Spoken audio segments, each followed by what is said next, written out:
So after my trip to Seattle, Washington for PAX Prime 2011, I met up with YouTuber Metal Jesus Rocks, who offered to take me around the area to some game stores before I headed back home. So the second store that we hit up after Amazing Heroes was Another Castle, a cool name with just as good of a selection of games inside. What really stood out to me in this store wasn't just the selection of games though, it was the amazing customer service. The employees here were super friendly, and we struck up easy conversations about video games, but the people that were really friendly, they really wanted to help me out, and overall I really enjoyed my stay there. Another Castle did have a very large selection of games to choose from all kinds of systems, but I did tend to notice that a lot of their game selection was from the PS2 and up, so PS2, Xbox, Xbox 360, PS3, DS, all current generation systems. They did have a nice selection of retro games, but it wasn't quite comparable to their modern game selection. One of the most unique parts about the store, and it was actually the first thing I went to when I walked in, is on the right side they have an arcade section with all different arcade cabinets set up that people can play and try out, so I thought that was really cool. So overall, I really enjoyed my stay at Another Castle. I didn't pick up as many games as the other game stores, but it was still a really great and friendly store to visit. And at the end of the video here, I'll show you what games I picked up, as well as a little bonus of the games that I picked up at my visit to Play and Trade.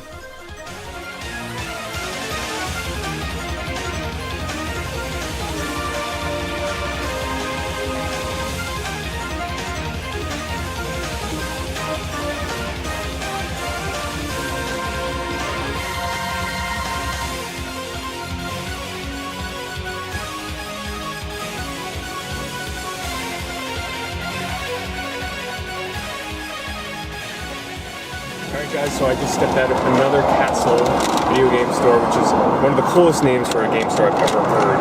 And this is the first time I've ever bought games that came in a paper brown bag. But that's okay because there are some goodies in here.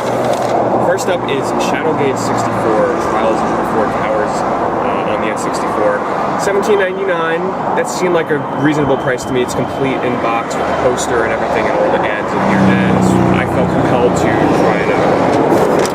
Next up, I picked up a game called GT3 Advance Pro Concept Racing on the Game Boy Advance. It was only $5, but what interested me the most is that the graphics on the back actually looked really decent on this game. So I'm like, what the heck, I'll give it a try. It's probably a load of crap, but you never know. And lastly, I was really undecided on this one because it didn't come with the manual, but I've been itching to play Phantasy Star 1 lately. So on the Game Boy Advance, I picked up a boxed copy of Phantasy Star Collection, which comes with Phantasy Star 1, 2, and 3. The box is in excellent condition. Like I said, no manual, but this was $14.99. Just the price I wouldn't have gone beyond to pay. And also, since I am here with Metal Jesus Rocks, Jason, I also recommended to him a game that he needs to play very soon, which he's played before, but I need him to play the full game. That's Mirror's Edge on the Xbox 360. You guys know me, I love to recommend this game.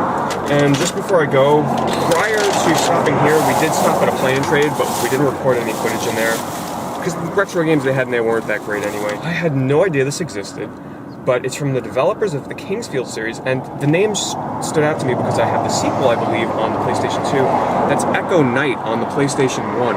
The sequel on PS2, I believe, is called Echo Knight Beyond, and it looks like a sort of an adventure game. It really sold me on the back. First-person adventure, explore over 10 eerie locations, interact with 40 characters. $8, figured it's worth a try. I also picked up a game called Rollaway, which is one of those budget titles on PlayStation 1. It's $4.99, but what really intrigued me is that it looks just like Marble Blast Ultra on the Xbox Live Arcade, where you roll around the ball around obstacle courses, so figured I'd try that one as well. And Jason from there also picked up Blazing Dragons for PlayStation 1. It's a very funny, I actually have played this on the Sega Saturn, I believe, and it's sort of a funny adventure game. And he was also on the lookout for shooters, so he picked up one of those generic kind of budget titles, but this one is called Shooter Starfighter Savane. But hey, who knows, it could be good. That was only $5, so